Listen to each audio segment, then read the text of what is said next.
Hey, this is Debbie here, and today I will show you how I am making this small polyculture garden, applying easy permaculture principles to create an edible garden here in Costa Rica. You can apply these techniques anywhere though. They're low cost. I use a lot of natural materials with minimal tools, so I just use a shovel and some muscle power. So welcome to my Costa Rica garden, where I apply companion planting in an organic raised bed that not only looks beautiful, but will also provide you with a sustainable garden that positively impacts the ecosystem. And by using locally sourced natural materials that I don't have to go and buy in the store, I create a super nice natural look and feel that only depends on your own creativity. So here we are at the bed in making, and this is the red clay that the soil consists of right here. So what I did was just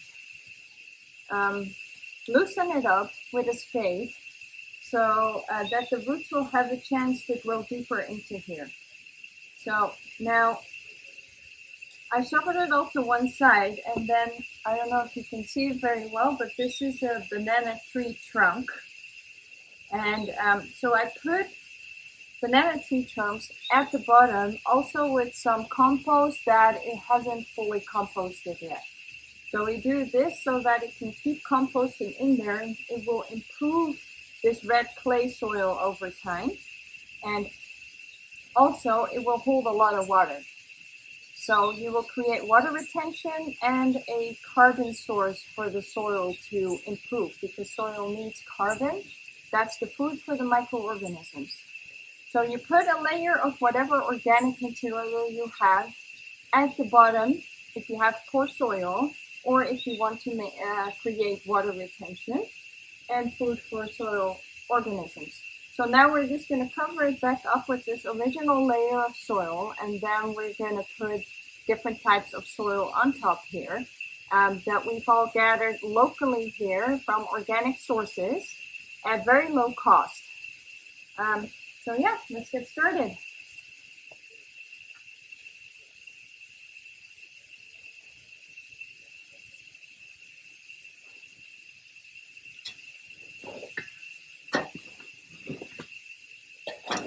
So right here, we're just leveling it out.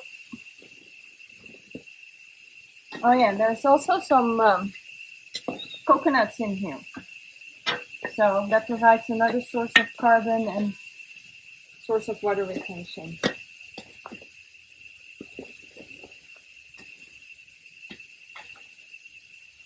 Now back here, you can see there's already something else in here. So that's horse manure that is already very far in the composting process.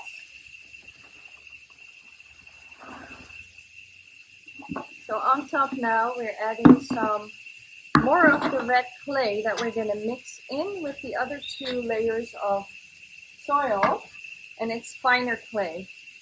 So because you want to always mix in some of the original soil that you have, so that the plant roots can get used to that. So here we have some finer clay, and now we're gonna add horse manure and just some black soil from organic composting. Now our compost pile isn't far enough yet, but otherwise, obviously, you can use your own compost that comes from either animal manure, kitchen waste that you've composted. So that is the ultimate goal, to create our own compost, but we definitely don't have enough yet to fill this up. So we have sourced some from friendly local neighbors that are composting, and they had some beautiful organic black soil that we're going to put in here.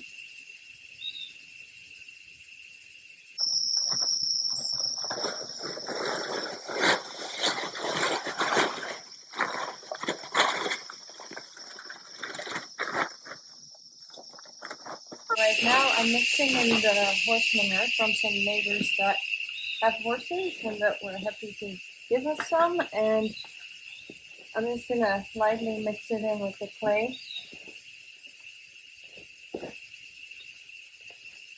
Now this is one thing that you can get almost anywhere where there are horses, is horse manure, and most horse owners are happy to get rid of their horse manure. The only thing you want to make sure of is that it's not mixed with too much straw or other material, or that it has composted down well enough so that the manure is not too fresh and it doesn't burn your plants. But it's usually a very good and cheap source, as horse manure is really, really good for growing your vegetables.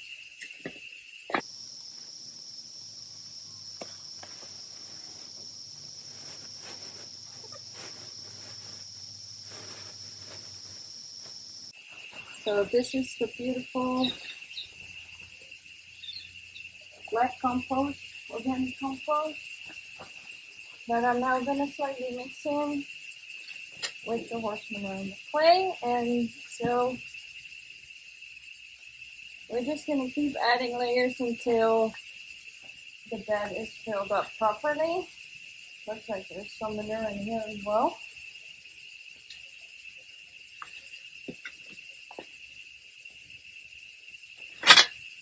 So now after this bed is established, I like to practice a no-dig method.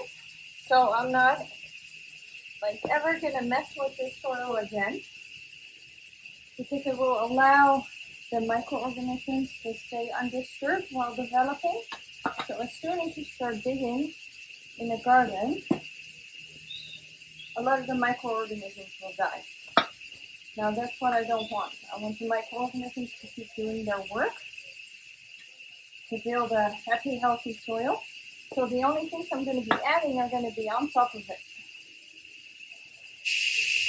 So the reason we're putting this garden up right here adjacent to the deck of the house is, first of all, it's easy accessible, right, from the kitchen. So you don't have to go too far. So you want to have some essential vegetables and herbs right by your house. Second of all, it's in a very sunny spot. So for some loving plants like tomatoes and peppers, it's going to be really nice here. And the third reason is it just looks amazing. When you're sitting on the deck, you have this view of the growing plants, the herbs, the flowers. What am I doing? Yeah.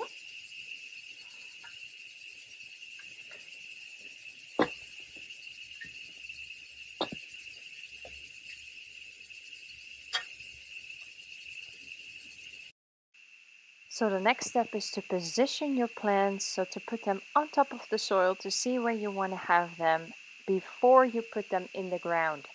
Now then it's time to get your plants in the ground or sow your seeds. When you have plants to put in the ground, also remember to look at putting the right plants beside each other. This is when you want to practice companion planting. Now I'm going to tell a little bit more about that in a moment when I'm going to show you the garden when all the plants are in.